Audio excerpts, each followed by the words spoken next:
Hello, everyone, and welcome to this AsyncAPI session. Today, we're going to talk about streaming data events into an AI cognitive event mesh using AsyncAPI. And I am Alessandro Cagnetti. I work for Solace. I'm a customer engineer for Europe South. And together with me is Julien Testut that will introduce himself. Thanks, Alessandro, and welcome everyone to this session. So my name is Julien Testut. I'm part of the product management team for Oracle Golden Gate, and happy to be here and talk with you, Alessandro, about streaming data events using the async APIs and our technologies. Great. So let's start. So today we're going to talk about event-driven, and I want to start with introducing this concept to everyone. So if you think about it, all the major enterprises you interact with today as a customer or as a business partner, for example, they are creating a certain engagement with you because they are serving you in real time there. And whenever you buy a product, you expect engagement to be in real time. So you buy a product, you get notification that you bought a product, or while you're buying a product, you get notified already how many days it will take to ship the product to your location. And interactions are real time. So really, as an enterprise, if you're selling products or if you're providing services, you really want to be able to actually listen to all the events that are happening in the company so that all your applications can interact in real time so that you can better serve your customers. And this is really not an option anymore if you want to stay competitive on the landscape of today. So that's really where companies want to be. But the problem is, when we mentioned the fact that applications need to interact with each other, right? I gave the example of a customer buying a product. Online, it requires for purchasing department, order management, shipping management, all these things to talk to each other together so that you can get that engagement in real time. So while you're buying the product, you know exactly how long it's going to take. And once you bought the product, the shipment will be automatically started and all the logistics behind it will be synchronized, right? For that to happen, applications need to actually interact with each other in real time. The thing is that the existing landscape today, where all the data resides that require those interactions, are integrated like you see there on the screen. So they are integrated point to point. So it means that these applications actually have integration between application A talks to application B talks to application C, and so on. And this creates a very complex network of interactions. And these interactions, not only they're point to point, but they're synchronous, right? So it's not asynchronous. So when the process starts, the whole application needs to wait for the process to end to get the data. And a lot of times, some applications are requesting data via APIs. So they're calling APIs to get data. And a recent survey found out that 90% of calls of APIs return the same data all the time. So applications are constantly pulling APIs to get data, but they're getting the same data. So they understand that something has changed. So an event happened only when they get different data, right? And this is a waste of resources, of course. And the result of that is that a lot of applications, to avoid all this stress, prefer to be siloed, right? They prefer to be isolated. And often they exchange data very batch, right? Once a day, once a week. And with this kind of architecture, it's really impossible to be, as we said, event-driven, to create that engagement with your customers. And there's a common thinking today that people have is that data is available everywhere in all the applications in cloud on-premise. But this is not really the truth. The golden data, the data that is about transactions, the data about customers, resides in the Oracle's applications, in the SAP applications, in the business applications. They're not always available everywhere to all the applications. So it really is, there's a requirement for applications to be able to exchange it in real time whenever it's needed on the moment. So let's try to abstract a little bit out of that and think what would be the ideal situation. So imagine a world where you don't have all that complexity in integration. You have all the applications integrated and connected. You have all these applications are integrated, but at scale. It means that if the volume of the business that the company is actually managing is, not just a few hundreds per second or a few thousands per second, it's 100,000 per second, it's millions per second. The system needs to be able to manage that volume, right, and make that system efficient and make that make sure that the applications receive the events at the right time with the right latency. And it needs to be very robust, right? Because there are some businesses, most of the businesses now are 24-hour, right? The online business. You need to make sure that there's no disruption of the business, because being down for, hours, sometimes even minutes, is lost money, lost transactions, right? So you need to be resilient to anything that can happen, and things happen, right? Unavailability of a region, cloud region, a process that fails, a system that fails, hardware that fails, all these things should not interfere with the operations of your system. It needs to be really resilient and needs to be highly available. So supposingly that you have an architecture like that, how would you structure your events? So the ideal way of doing this is to basically create a structure where you can identify easily the events. And we can do this by using what we call a topic taxonomy. So events and topics can identify events with a specific structure where you have, in red, you see there the noun. So it says basically the object which is concerned by the event. And in blue, you have the verb. So that's the action. So for example, a payment would be initiated. So you see payment /init. And then adjectives qualify that action. So they give qualifiers like IDs, values, dates, and things like that, which qualify the action. So by concatenating all of this, you get what we call an event, which is actually identified by a topic. And the nice thing is that you would be able to see these events, qualify them, and also subscribe to them, just like you would do in a social media, right? By using tags. So in this case, you don't use tags, but you use that syntax that you see there. And you can use wildcards also to qualify and say, I want, one specific payment from a specific place, or a payment for, for all. I want all the payments, for example. And this is a language which is universal, actually. So you can see that happening today in logistics, in retail, in telcos, it's just about anywhere. So I gave the examples about products where you have a customer ordering a product, and everything gets notified in real time, and logistics are updated, shipment is updated. But think about also supermarkets, for example, retails, where you have pricing that can be updated multiple times a day. Right. So when you update the price of a product, there's multiple things in the supermarket that needs to be updated. So the shelf needs to show a new price, the waiting machines needs to show a new price, and the point of sales needs to know the new price so that it can charge accordingly when you actually buy the product. So these are all things that happened, and a lot of systems and machines and software and products need to be updated into real time to get that notification.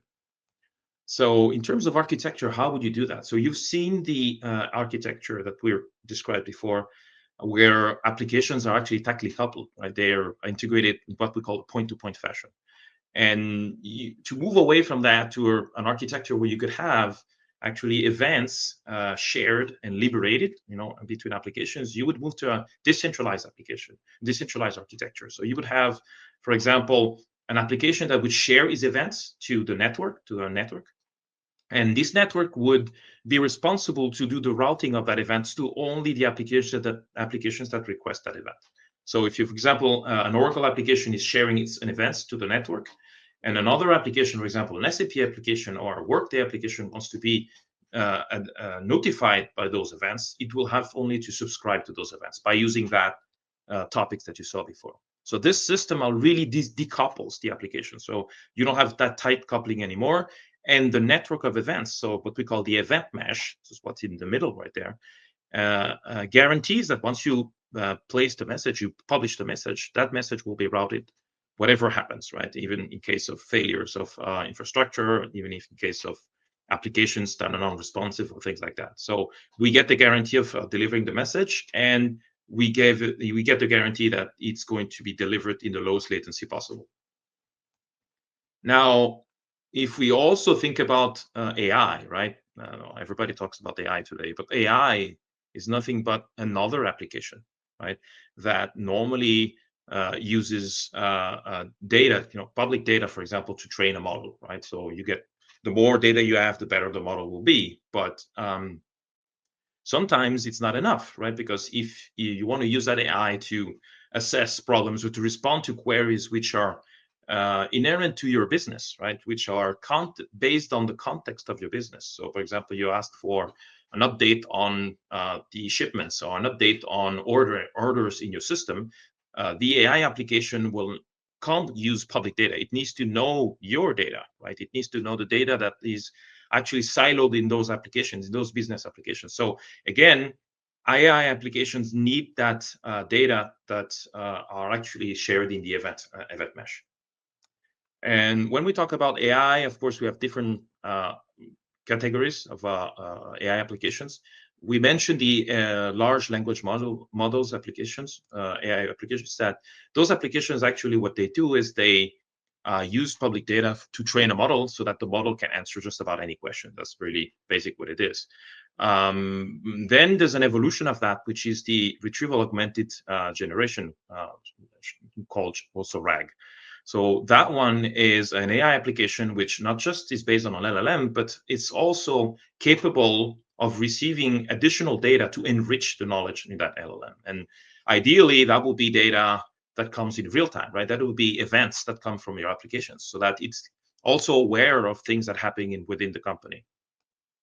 And of course, there's a further evolution of that, which is what we call the agentic AI. So agentic AI allows multiple LLMs to interact with each other. So if you need to ask a very complicated question that one LLM cannot answer, you could use agentic AI with multiple LLMs and with a specific set of coordination technology to be able to dispatch that question to multiple LLMs and get an answer out of multiple LLMs and generate one single answer to the application which is asking the question. So today, for simplicity, we'll show a demo focusing on RAG, but obviously we can also address agentic AI. So we can do also the same demo in an agentic AI context.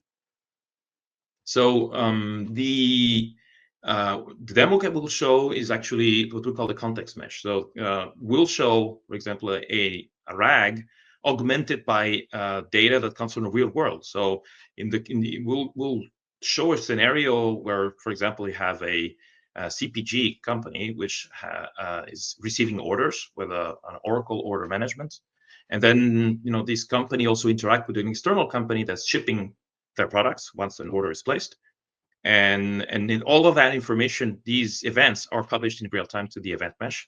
And we can also have a field operator, attaching to the event mesh, for example, inquiring on a specific order, or maybe responding to a support ticket of a specific customer that ordered a product that has an issue.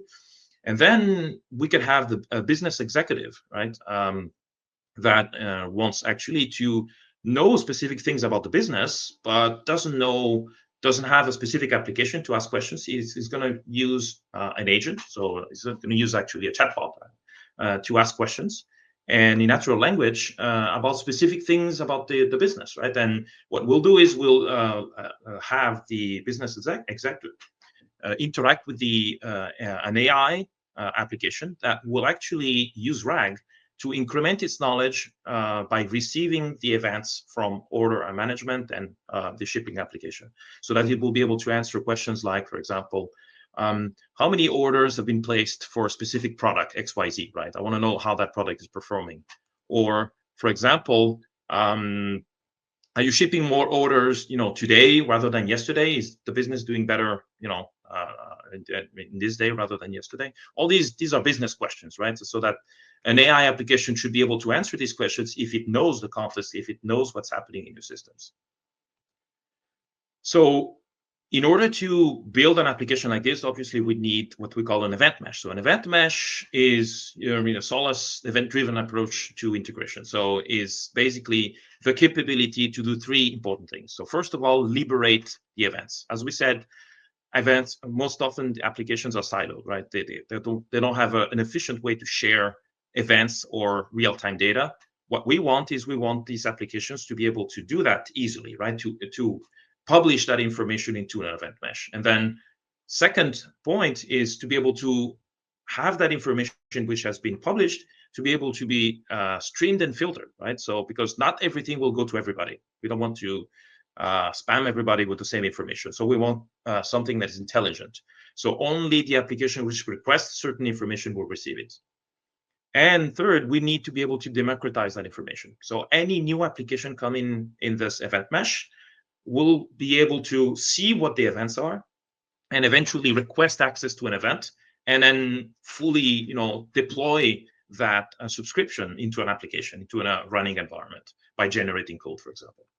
So if we look at the 3 steps, the first one we said liberate, right? We really want any application to be able to publish information. And in the case, for example, of Oracle, as you can see in the presentation and also in the demo, we built what we call a micro integration.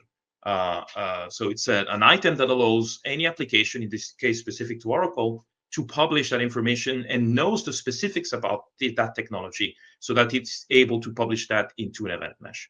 Right? So we do have a micro integration that we co-developed with Oracle, but there's plenty of others, right? There's micro integrations for SAP, there's micro integrations for Workday, or for any type of applications out there, right?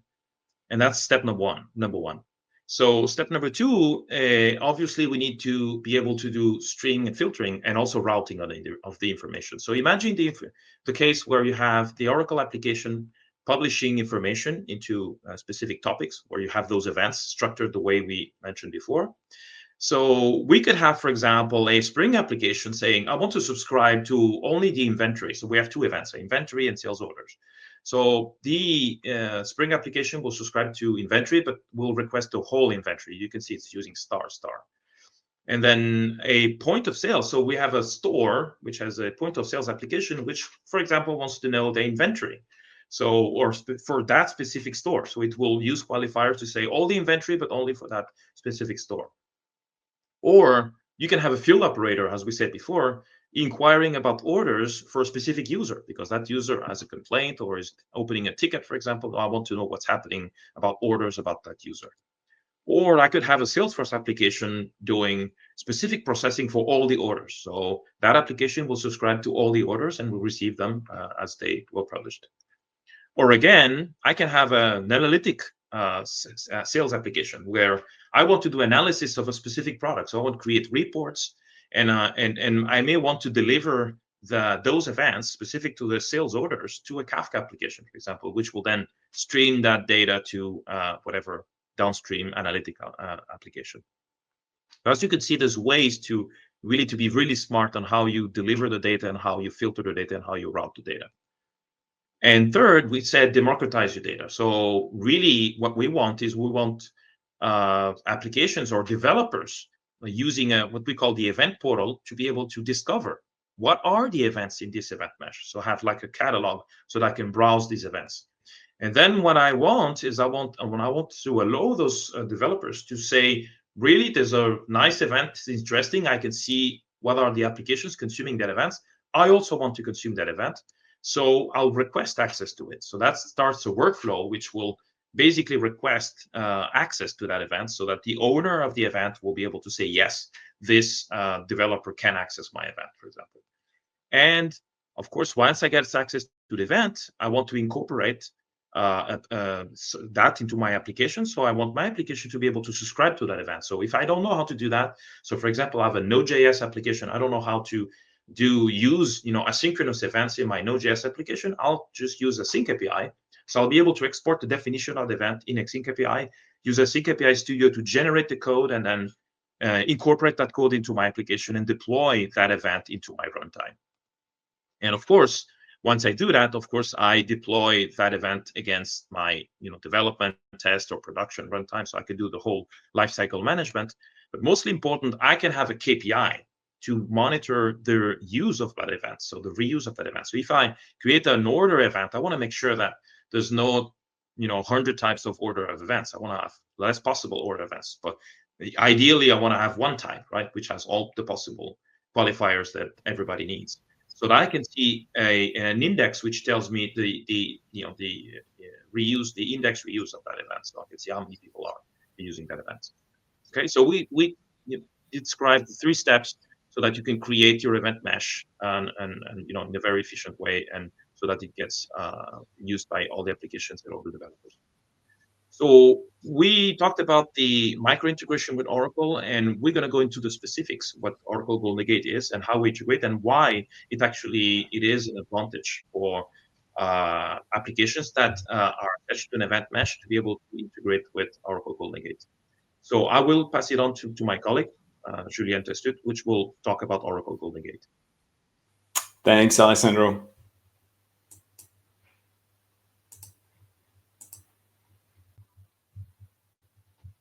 Yeah.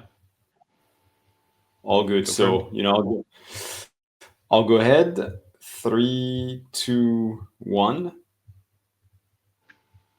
All right, and now we're going to see, what Golden Gate is about, and how it integrates with async APIs, how it integrates with Solace, and but before we get there, and I would say how it addresses or how it helps address, some of the biggest challenges that developers face whenever they are building like data-driven applications, like the AI applications that Alessandro was talking about, as AI is basically just yet another, if I can say, data-driven application. So what are those challenges? Number one is, how do you maintain the source order consistency when you're dealing with data events that are coming from like disparate data sources across, hybrid multi-cloud environments? It's actually pretty complex.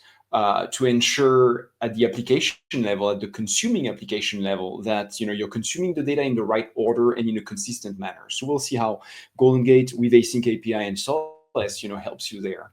The second big challenge that we see our developers facing is the exactly one semantic, and how do you ensure that you're as a data producer, delivering the data only once into the system, and then as a data consumer, how do you know that you can trust the data producers to only send you the data exactly once, if that's what you want to do? And typically, we see that's what most of our customers want to do.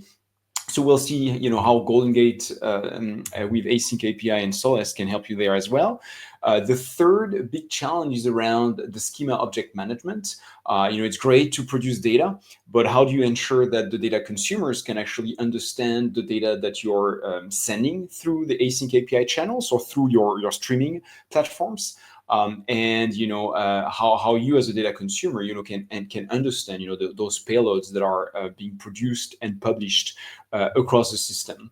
And then the fourth challenge is something that Alessandro already talked about in his part, which is about being able to manage the life cycle of those different API events through the inventory, the KPIs, the catalog, and so on that Alessandro was talking about with the Solace event mesh.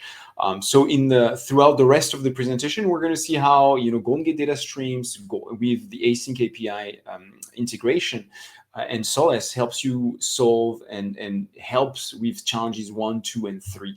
But before we get there, what's Golden Gate? Most of you may not know the technology, or many of you know it. It's used widely by thousands of customers worldwide. And what Golden Gate does in a nutshell is it's a change data capture technology that's very simply extracting the latest changes from the transaction logs of it started with mainframe systems, expanding into relational databases, and now we can even support application streaming platform as sources. But what Golden Gate does through its capture process is really to grab the latest committed transactions, the latest committed changes, and then write them into a transaction ledger that is called a trail in Golden Gate. And once the change data has been captured, latest inserts, updates, deletes, as well as the structural changes, it is sending them, is distributing them over the wire to downstream systems.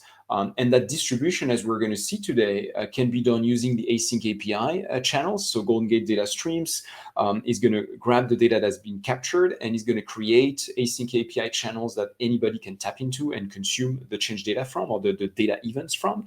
But what Golden Gate can do in itself, with or without the AsyncAPI channels, is to deliver those data changes and those structural changes into a lot of different targets. And those can be, object storage technologies like Amazon S3, OCI Object Storage, and others can be cloud data warehouses like Snowflake, BigQuery, the Oracle Autonomous Databases, and it can also be Solace, obviously, as Alessandro his last slide, because now we integrate with Solace using the AsyncAPI channels, in the middle, if I can say. And it's called Oracle Golden Gate, but I want to make sure that you all understand that this is a fully heterogeneous technology. So obviously it's great for Oracle, but it's also great for non-Oracle systems. And I'll re-emphasize that point on the next slide. And all of this can be bidirectional, but that's more like for high availability, disaster recovery type use cases. And today we're really focusing on data distribution and how Golden Gate and Golden Gate Data Streams and AsyncAPI and Solace helps you to distribute the right data at the right time to your data consumers. So if you have to remember just a few things about what Golden Gate is and what it does, remember that it's fully heterogeneous for hybrid and multi-cloud environments. It provides you with high-speed, low-latency change data capture for both data and structural data changes, or structural changes, I should say. It's fully asynchronous, so you can capture the data and then at a different latency deliver the data. So it's fully async. It's a great fit for AsyncAPI in general. It's fully ACID and transaction safe, and it does offer that exactly one semantics. It actually does guarantee that exactly one semantic that is so hard to get to when you actually have to code it at the application level.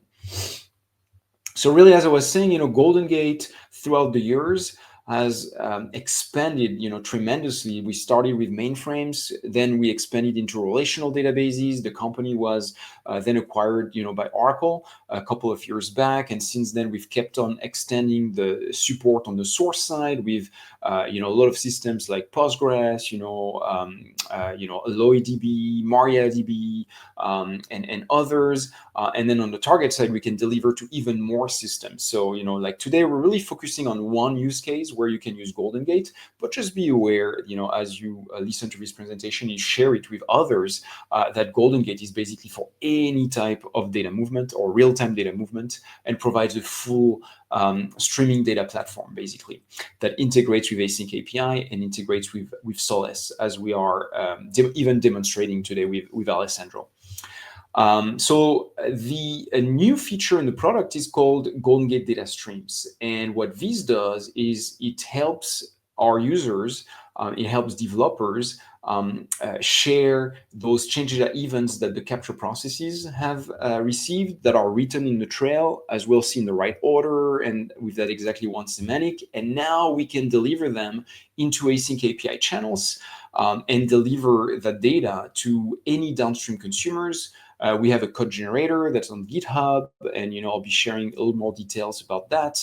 So you can automate the generation of the consuming code that's going to retrieve the data from the AsyncAPI channels using Go, Node.js, Java, and Python. I've been using Python for the demo. And this is really great for customers that don't necessarily have a streaming platform in which they are going to distribute the change data events, or those that have been running into issues when they've been using Golden Gate with streaming platforms and having some trouble, ensuring the data was, produced only once, consumed only once, exactly once, and guaranteeing that source order transaction consistency that is so hard to get to. So here with Golden Gate Data Streams, you're getting basically that out of the box, and on top of that through AsyncAPI channels, which is great for all of us, and especially for developers.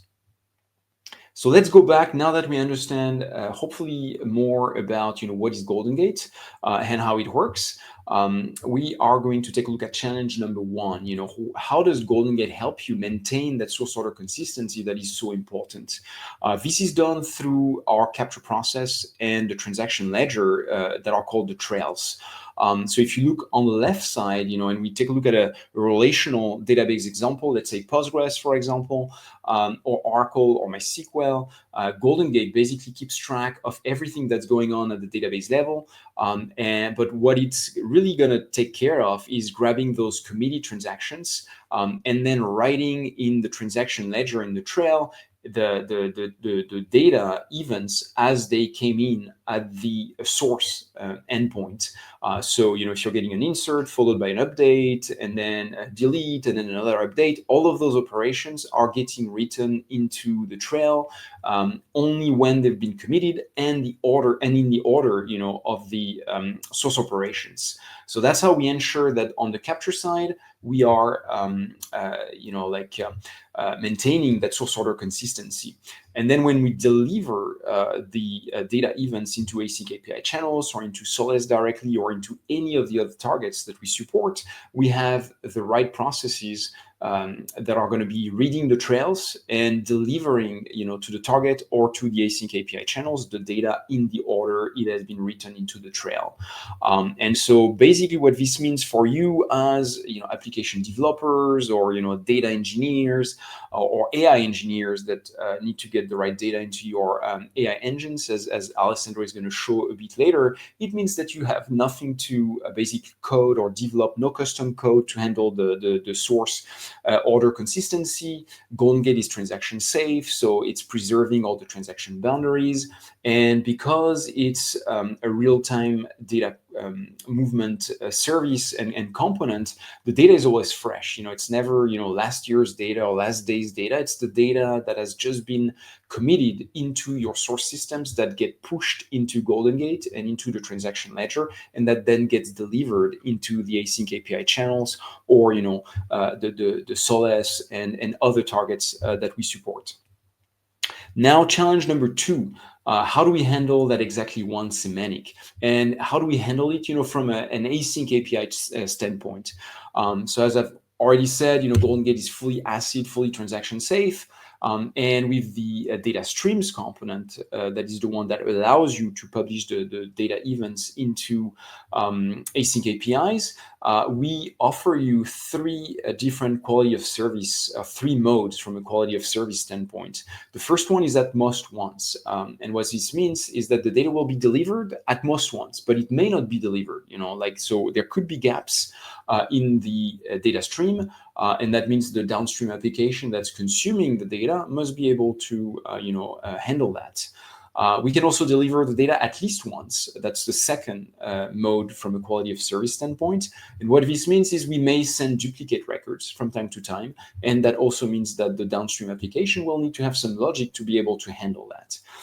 And then there is what's typically the default mode, which is exactly once. And what this means is that Golden Gate data streams is actually the component that's going to do the hard work of deduplicating the data if there are duplicate records. And we guarantee that whatever gets into the channel, into the AsyncAPI channel, when you've set the quality of service to exactly once, is only delivered once into that AsyncAPI channel.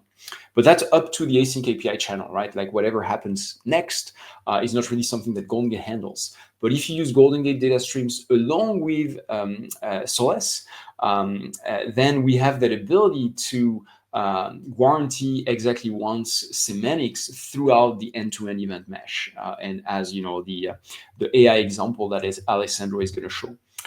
So all of this can be done through our user interface. You can also use our CLI, and you also have an example here of how you can, with REST APIs, integrate with our microservices to create a data stream. So if you want to code, you can definitely code. If you want to use a UI, you can also use a UI. So how does that work, and how did we, with Alessandro, basically build the demo that you're going to see next? First thing, it started with, in this case, me on the Golden Gate side, defining, what database tables we were going to get the change data from. And we picked an order table for Golden Gate and integration with the AI demo. Then I went into the admin service, which is one of the microservices in Golden Gate. And I created a capture process that's capturing the change data events from a relational database. We used Oracle in this case, but it could have been, MySQL, Postgres, anything else that you may want to use. We're grabbing those change data events, those get written into that trail, into the transaction ledger.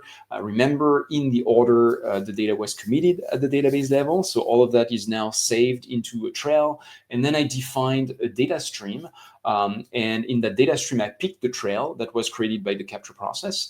And that trail contains the order records. And then through the creation of the data stream, that automatically created an AsyncAPI channel for my orders. And then from there, I basically exported a YAML document that then Alessandro used, to integrate that with Solace. But if I was, not necessarily using Solace or using just data streams on its own, what I could do is, browse the AsyncAPI channels through our user interface or using REST. I could authenticate. I would have to authenticate into the data stream, either using a username and password or using WebSocket Secure, WSS, and certificates. And then download the YAML, create the code. You could use Python, as I've said, and other languages like Java and JavaScript and others. And then that's in that code that I'm defining, how to consume those transactions. So the way I've done it in the user interface is very simple. I just go into my distribution service, which is one of the 4 microservices in Golden Gate. I clicked on the plus button. I picked my trail, my ledger, where all the change data events were stored. I defined my quality of service as exactly once. That's actually the default settings. Then I click next. And then from there, you can filter out the data that you want to send or not. You can filter it based on the object type, the type of operations. Maybe you only want to send inserts, but not updates, not deletes. I mean, you can do very complex things from a filtering standpoint. And then you create a data stream, and then that basically creates the AsyncAPI channels for me. And that's what Alessandro is going to show in just a few minutes. Then challenge number 3. Now we've seen, what Golden Gate is, how it works. We've taken a look at challenge number 1 and 2 and seen how Golden Gate and Golden Gate data streams with the AsyncAPI integration helps you tackle those challenges. Now, challenge number 3 is how do you ensure that your consumers are going to be able to understand and identify, the structure and the meaning of the data of the events, basically, that you're publishing using Golden Gate data streams. That's done using JSON schema records that the data streams publish automatically. When you start a session, when you first connect to it, you get metadata records that then you can use in your downstream processes to create some logic to handle the records. And then, as we know, what's happens all the time, obviously, is that the source structure is going to change most likely over time. And so Golden Gate data streams, whenever there are changes on the source structure side, is going to send new JSON schema records containing like the updated definition of the messages that are sent through the AsyncAPI channels. And that's very useful, to be kept up to date as far as what's happening on the source side. And then, as a consumer, that you have to probably, change maybe the logic that you've built to consume the transactions. And then those schema records can be mapped into Solace PubSub queues, and where you can also track, the schema changes and gather more information about the source operations. And these are, before I wrap up, just a few examples of what you're going to get if you're using our code generator, which is on GitHub right now. And this is an example of Python code that I generated for this session and for this demo. You can see we are using WebSocket, so I have to pass a username and a password. If I was using WebSocket Secure, I would have to provide a certificate, the key, and the certificate authority as well. You can see that I'm tapping into an endpoint, which is my data stream endpoint. And then at the bottom, you can see we're basically looping through all the messages that are being sent to the AsyncAPI channel. And in this, like sample code, we're printing those messages, but obviously that's where you would put the logic to actually, consume and handle, the messages. And these are two examples of JSON messages that are sent to the AsyncAPI channels. One is an insert where we're showing you the after value because there was nothing before, right? It was empty. Now we're creating a new row. That's the after value.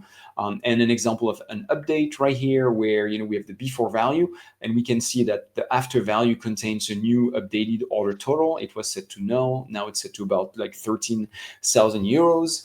So that's the type of messages that Golden Gate Data Streams is going to send through the AsyncAPI channels, and that, as we'll see next, Alessandro is going to consume and push into the RAG process to get more meaningful answer from the chatbot.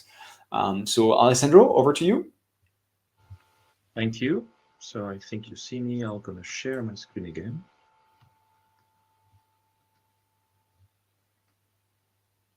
Let me know if you can see my screen. Not yet. Hold on. Oh, it's shared. It says shared.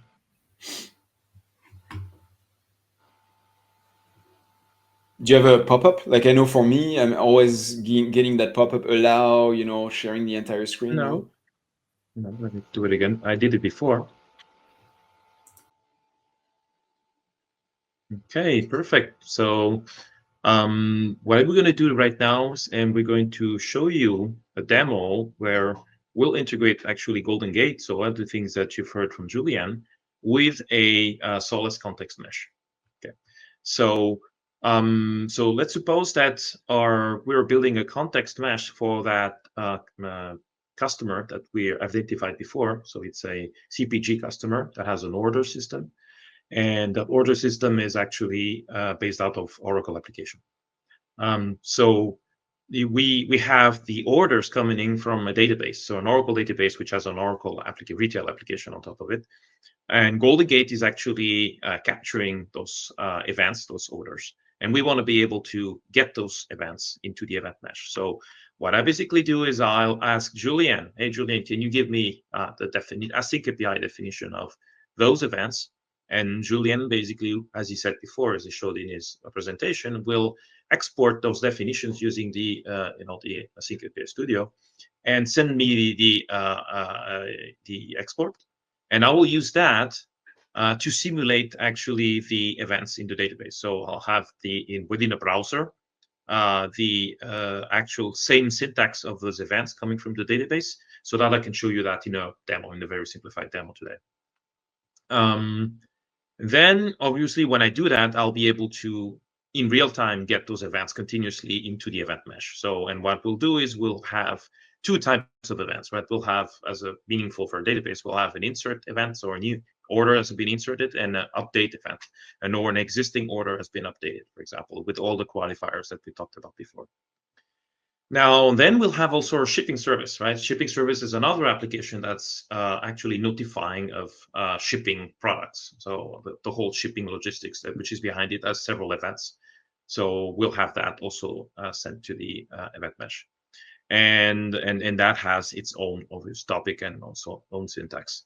And then we have, as we said, we could possibly also have a field operator subscribing to those events, right? Because maybe he needs to know about an event of a specific order, or of a specific customer that has placed order that has issues, for example. So from a mobile phone, you could do that subscription, for example. So that's a possibility.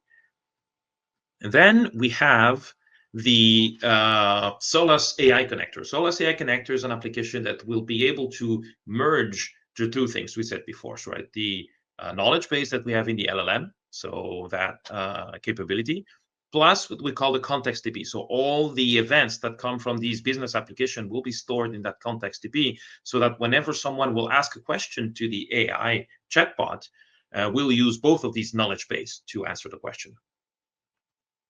So we will have a chatbot basically, which will allow to interact with this AI connector. And basically, the chatbot is nothing but a messaging application. It's another application that's publishing a request to the Solace AI connector. So basically, the request goes from the chatbot down to the Solace AI connector, and then the Solace AI connector with this request, which is actually done in natural language, right? So you're asking a question.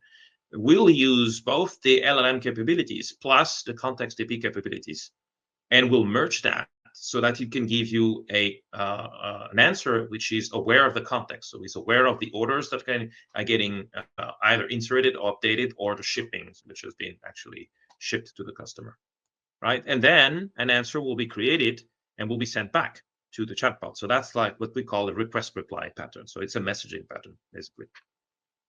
Okay, so that's the demo. So what I'll do is I'll stop my presentation. You should be able to see, yes, should be able to see the environment that I'm using. So I'm using a virtual machine where I have actually created my event mesh, so with a Solace broker, and I have also started my AI connector, and now we'll use basically the environment where I've imported the definition of the Golden Gate events. So as you can see here, I have all the types of events for different retails or for different industries. And I have the Golden Gate streaming one for the retail. So what I'll do is I'll click on it. And what it will do is it would allow me to connect actually these events to my event mesh. So what I'll do is I'll just connect them. So I'll click connect. And this is using WebSocket basically to connect these event generator to my event mesh. And so what I'll do is I'll basically choose the streams. So we said before we have two streams, right? Two events, orders, insert orders, and update orders. So what I'll do is I'll configure these two streams so that they will send continuously events. So what I'll do is I'll just do that. And I'll say continuous events. And then I'll also do that here. Okay, so I can close this. What I'll do is I'll start publishing these events. So when I do that, it's basically publishing events, and you can see that below here, continuously to my, to my event mesh. So I get, as you can see, a sequence of insert, update, inserts. They all go to the event mesh, and this is actually feeding my event mesh. So what I'll do now is I'll go to my chatbot. So we have this very simple application that is basically a messaging application that's also connected to the event mesh, as you saw before, the diagram. So we'll connect that chatbot. So the chatbot is connected, and we can start asking questions. And when we'll ask questions here, that's going to be the request reply pattern that you saw before. So we're requesting something that goes to the AI connector. AI connector uses LLM and context DB to answer the question, and the answer is sent back to the chatbot. So we'll just basic connections. How many orders are in the system? Let's just get it right.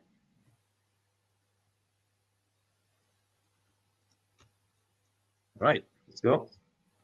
Let's see how many orders. So this is dynamic, right? Orders are coming in. So normally if I ask this question now, I'll get an answer, right? It says right now, 82 unique orders, right?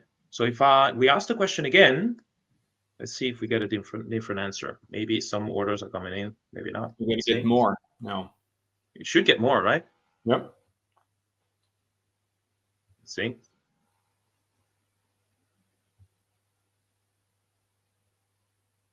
Well, it still counts to 82 unique. Maybe they're not coming more than this. It's actually grouping them, but basically, when you ask multiple times the same question, of course, it gives you an updated view of the orders. But I can also say, are we selling more products today than yesterday?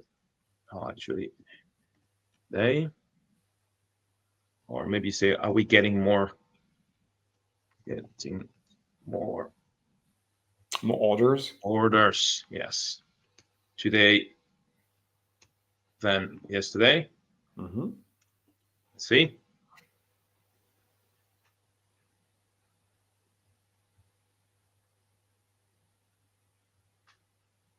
Yeah.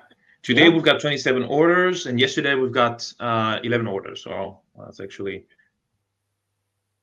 yeah, with the date. Okay, yeah. So before we had the total number of orders, right? And then for yesterday and today, we got the specifics of yesterday and today's orders. Okay, so this is the thing. So for example, we could also ask, for example, if are there any orders that have been canceled? Are there any, because we've got a status field, any orders that have being cancelled. Could you tell me that?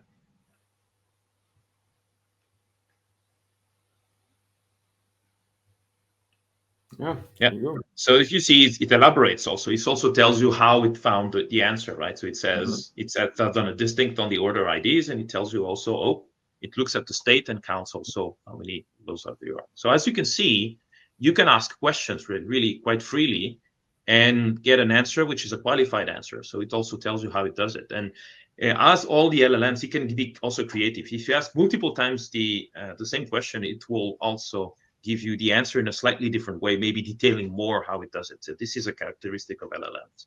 So this shows you how, with a dynamic system like this, well, orders are coming in or data is being updated, you get up-to-date answers every time you ask questions.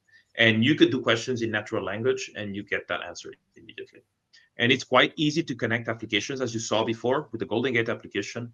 Julien just had to send me the AsyncAPI file, we'll import it, the definitions, and there you go. We connect the events to the event mesh. And we can do that with any type of application, as long as we have a definition, and especially if we have a definition with AsyncAPI. That concludes my demo, and I think we can conclude the presentation today. Yeah, thanks a lot, Alessandro. Great demo and great session overall. Thanks, everyone.